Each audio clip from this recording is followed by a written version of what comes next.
खबरों में आगे बढ़ेंगे। अगली खबर दिल्ली से है, जहां पर दिल्ली की सांसद बांसुरी स्वराज ने अपने आवास पर प्रेस कॉन्फ्रेंस की है। इस प्रेस कॉन्फ्रेंस में उनके साथ कई विधायक भी मौजूद रहे हैं। मोदी सरकार के 11 साल पूरे होने पर बांसुरी स्वराज ने कहा कि चाहे वह कोविड काल रहा हो या अन्य क्षेत्र, मोदी सरकार के 11 साल के कार्यकाल में ऑपरेशन सिंदूर जैसे बेमिसाल काम हुए हैं। और वहीं आर के पुरम के विधायक अनिल शर्मा ने कहा कि वंदे भारत ट्रेनों की संख्या 400 तक पहुंच गई है, जो आम जनता के लिए बहुत अच्छा है। साथ ही ये भी कहा कि दिल्ली सरकार के 100 दिन पूरे होने पर मुख्यमंत्री रेखा गुप्ता ने भी बहुत अच्छा काम किया है।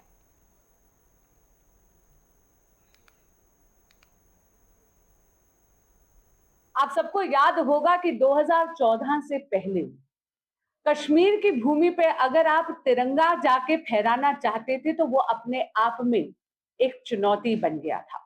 शिखा जी स्वयं जब गई थी वहां पर लाल चौक पे तिरंगा फहराने के लिए तो इनको तो अरेस्ट कर लिया गया था।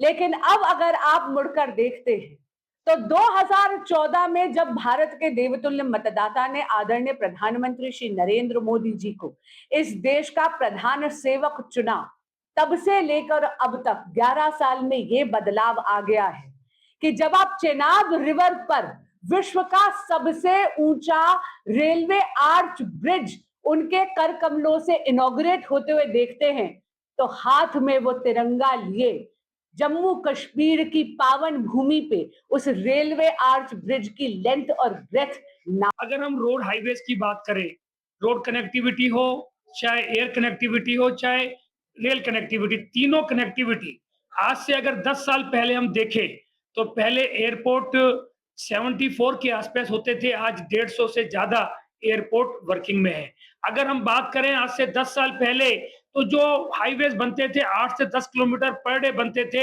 आज 34 किलोमीटर पर डे के हिसाब से हाईवे बनते हैं। और हाईवे की लंबाई अगर पहले 94,000 किलोमीटर थी, आज 1,40,000 किलोमीटर से ज्यादा हो चुकी है। मेट्रो की अगर बात करें तो मेट्रो भी 248 किलोमीटर की लंबाई में थी, जो 1,048 से ज्यादा किलोमीटर की लंबाई में मेट्रो चल चुकी है।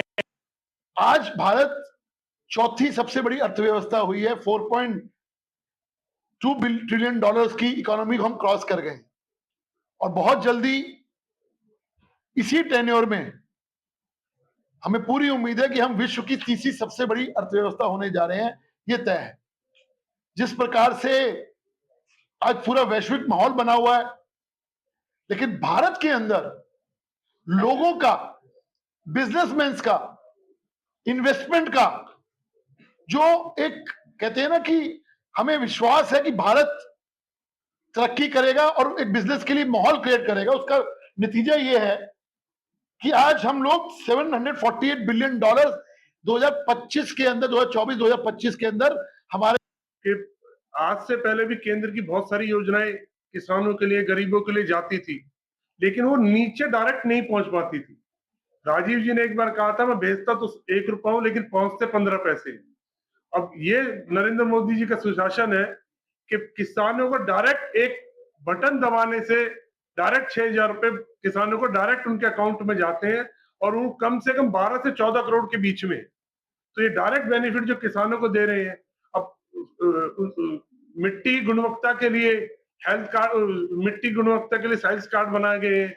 उससे ये फायदा होता है कि किसानों को ये पता रहता है कि एक टाइम पे आप एक साल में कितनी फसल का आप कौन कौन सी फसल उसमें उपयोगी है जो आप लगा सकते हैं। तो ऐसी बहुत सारी योजनाएं नरेंद्र मोदी जी ने की है। मुझे लगता है इससे बहुत सारे किसानों को, देश की जनता को, 80 करोड़ लोगों को अनाज फ्री दिया जा रहा है कोविड के समय से, जैसे दीदी ने बताया।